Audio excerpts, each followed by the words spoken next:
Gooch, time has Yes. come. Time has James come, Gunn. my friend. James Gunn. Gunn. James Gunn. We all heard about it. We've had it confirmed. I mean, that's not a horrible picture. CW? Oh, God. What's the matter? No, It's not bad, no? I still like the color scheme. I I do. like It's the color bright, scheme too. vibrant. Good. I like it. It looks yeah, good. but It's, CW did it better, and that's saying something. Rachel He doesn't looks fill in the suit. nice. Nope. Well, the suit's a little. Oh yeah, thick no, on the him. suit sucks. I say I like the color scheme. Color scheme. No, he's too small. No, he's not. It's the No, suit. that's the Got it. thing. He's Got not it, bro. small. The suit's just so fucking thick. Yes. Go back to that. This Oh, is you how want to look at a deranged man people for a are. longer period of time, Gooch?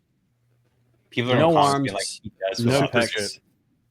Exactly. No pecs. Oh my.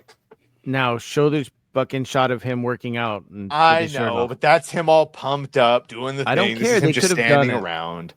They could have done it.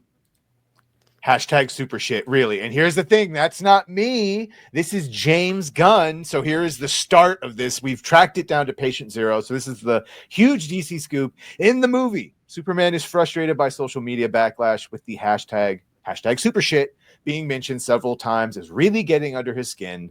Meanwhile, in Lex's interdimensional world, which has already been confirmed that he has, and he's super fucking evil and he throws ex-girlfriends in there, hundreds of mutant monkeys are shown typing furiously at keyboards, flooding social media with hate against Superman. Saw the follow-up, Roddick, who confirms it. Oh no, the hashtag super shit rumors and James Gunn Superman are true.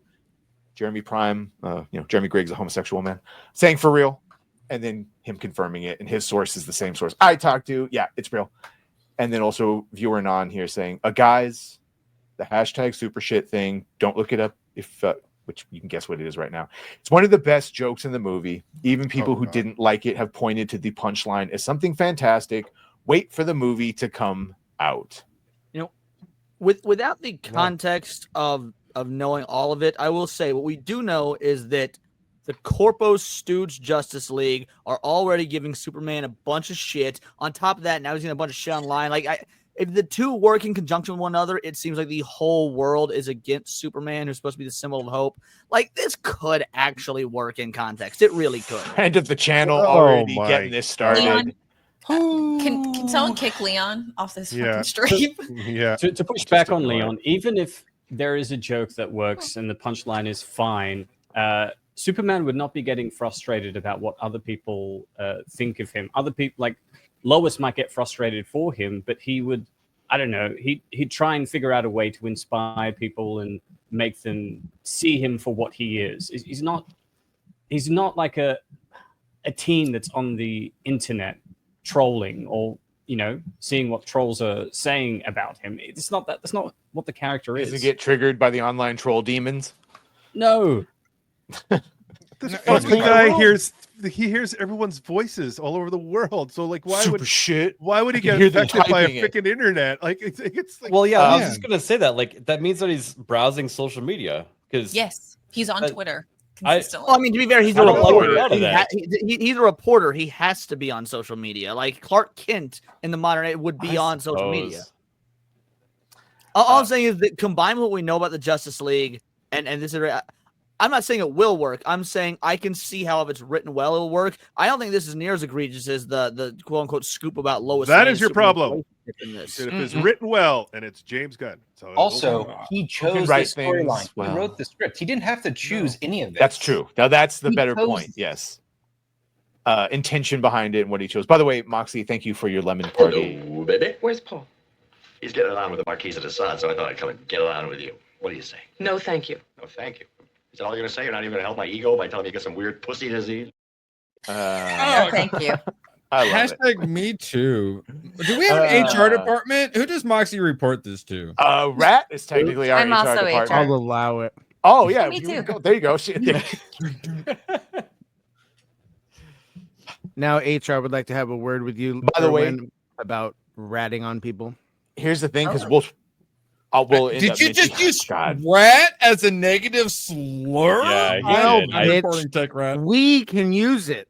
I have a rat. Their- I have a rat friend, and I'm very offended by that That's use their of rat word. as a slur. Where's your get I and doubt go, you Erwin? have any friends. No, you fake nerd. She's Moxy Jade. Mara Jade. You see? Just got to get that saber. Look at that. You see? Sugar and spice.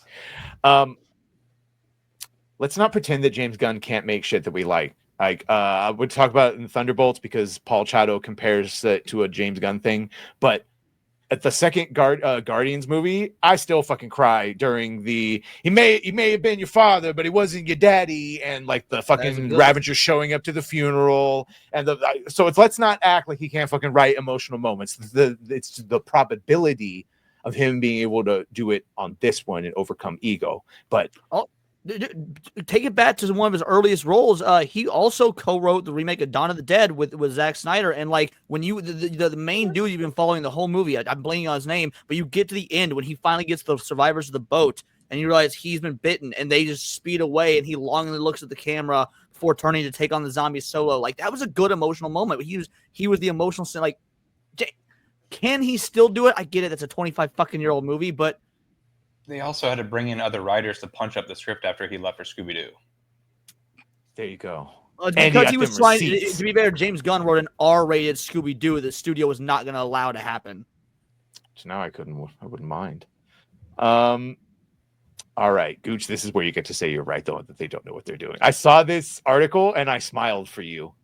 You ready? Oh. You have to like when you're proven right. Look at that smile already cressing. Look, those dimples. Clayface rumored to be undergoing a page 1 rewrite. Oh, fuck. See? Now, I will preface this before remember, we heard that there was no set plan, and the only reason Clayface jumped ahead of everyone was the strength, quote unquote, of Mike Flanagan's script. And this comes from Jeff Snyder. And then also Sergeant Rock has been scrapped. So there's you skipped ahead, but I will say that, yes. So Jeff Snyder is reporting today that Mike Flanagan actually only wrote a skeleton script for the movie. And with his focus shifting to the upcoming Carrie TV series, Clayface is reportedly getting a page 1 rewrite. Well, that's worrisome because if anyone could probably actually do Clayface, it would have been Flanagan's. Having someone else do other shit work. Anyone can do a skeleton of a movie, but can you follow through? You have to really know Clayface. Nadia raid as well, not just a big army raid, but a horror with Nad's raid. Well, shut the fuck up. Frenemy. Thank you. Everyone put your pea coats on. Thank you. It's you. Look at her go. So I was actually just thinking about Clayface today, Badger. So I'm currently reading Deathstroke the Terminator. I already really enjoyed Deathstroke as a character, and after reading this, he's an amazing villain. And I realized they have the Mangione or whatever the Magic Mike. That was the whole Batman movie with Ben Affleck. I would have preferred if he had announced a Deathstroke and a Mangione or whatever his name is as him. I would have been hyped, and instead we have Clayface. I'm halfway through this. I'm loving it. Him as Mangione, give me just somewhat similar to the old this is Marv Wolfman, this old school Deathstroke. I'd have been so happy, but instead it's Clayface. Who fucking cares about Clayface? Yeah. What happened to not greenlighting anything until there's a full, perfect, beautiful James Gunn approved script? Correct, which is the lie that there was one, that there was a full script. I like the serotonin boost that he's getting. He's gonna fap in the shower. It is good. It feels good to be this right, doesn't it? Done. But yeah, I can't even speak. Here, hold on. I've been saying this from the fucking beginning. He doesn't know what he's fucking doing, but it was like, James Gunn, he can turn into the gun. Be fair, everyone's all excited. He can't. It's all about James Gunn, and he's winging it. This might not be strictly James Gunn in the sense that they did have Mike, he had this, and then he fucked off to go do a TV series, and maybe he didn't expect it. Whatever. Either way. Well, you know what TV series would be, right? He actually is working on a TV series. He said Carrie. The Carrie TV series is what Mike Flanagan is leaving to do. Oh, if you would have had he also said Dark Tower. Is he working on both at the same time? Bible. Wouldn't surprise. We don't do that anymore. Rat did talk about, and we mentioned it earlier, that the Sergeant Rock was not canceled. But they said at the time that because of they need outdoors for weather, and it was supposed to be about Sergeant Rock and Easy Company's little integrated team there, trying to get the Spear of Destiny, which sounds great. Very happy about that. Then we saw that. More like it should be a Constantine story, though. Wow, that's fine. Maybe he can be too many characters. Just do one Sergeant Rock, Leon. Yep, there you go. That's the problem. Apparently, the budget was the reason the movie was canceled / postponed, not the weather. It sounds like Luca Guadagnino initially had $70 million to play with, only for that to be reduced to $65 million, which compromised the filmmaker's vision in the process. He left eventually. And also, it was greenlit with Daniel Craig attached. And when he pulled out, I don't like the way they phrase this here. Guadagnino had to settle for the Penguin star Colin Farrell. Fuck you. I think Colin Farrell is a better cast than Daniel Craig. Yeah, by a lot. Fucking far. By a fuck. And we found out it was we had already casting. So maybe we change it a little bit to come under the correct budget. We find someone else. Badger, you can't get Colin Farrell. How about you get Will Ferrell? You almost